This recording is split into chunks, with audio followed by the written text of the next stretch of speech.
जरा इनको नींद आ रही है, तबीयत खराब है, जरा डॉक्टर देख लीजिए।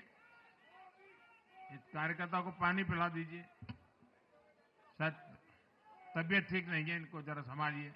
हाँ,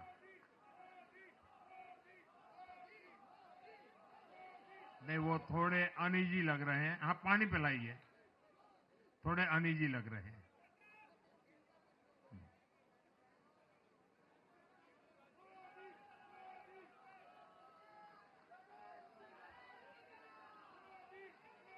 साथियों, इन सभी क्षेत्रों में आजादी के बाद पहली बार एक साथ भाजपा की सरकारें हैं।